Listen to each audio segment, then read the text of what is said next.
Green Bay Botanical Garden. Today we're back in the cottage garden and we're going to talk about planting annuals and vegetables today. As the weather is warmer, as you guys kind of know, after the holiday weekend, a lot of people are getting the itch to plant their vegetables in their gardens or get some annuals in the ground or in containers.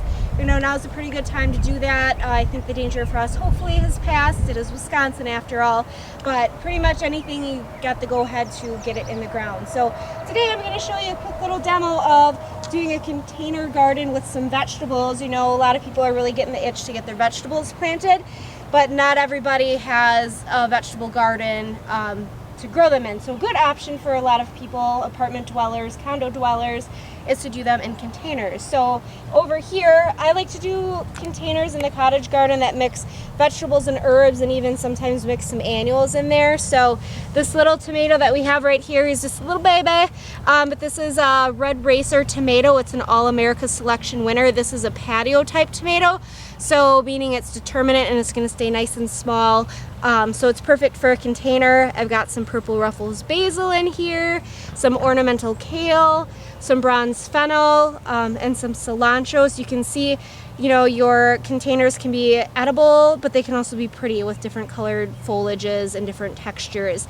So when planting an annual or a container with vegetables and herbs, you don't want to jam it full. You want to give these plants some room to grow. So I'm only going to put one tomato in here, not all four of them, because this guy is going to get pretty big by the end of the season. So basically you pop them out of your little 4-pack or container that you get.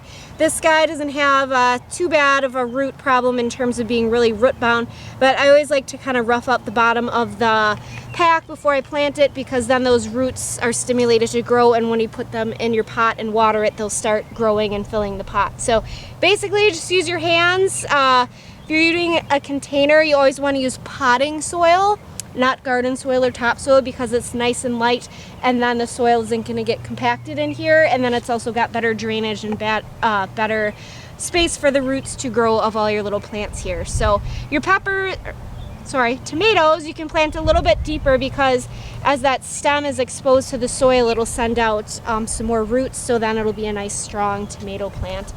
And then you basically just lay your stuff out where you want it to go. I usually put the taller stuff in the back or in the middle, so when it's growing, you know, you can see all your pretty stuff in the front and it doesn't get eaten up by some of the bigger plants. So it's pretty easy here. Just pick what you like to grow or what looks pretty to you and what you're going to eat in your kitchen when you cook, and then that's what you put in your pot. So now that things are starting to open up, you know, you can go out and get your favorite vegetables, herbs, annuals, perennials, everything, and start getting them in the ground. So I'm going to throw this pretty little marigold in here too, just to add a little pop of color, and then it's also a nice pollinator plant, so the bees will come and visit your flower pot, so you can always add those in too. So, you know, you have to stop back this summer and take a look at it and see it all nice grown up and big. So once everything's planted, you know, just water it in.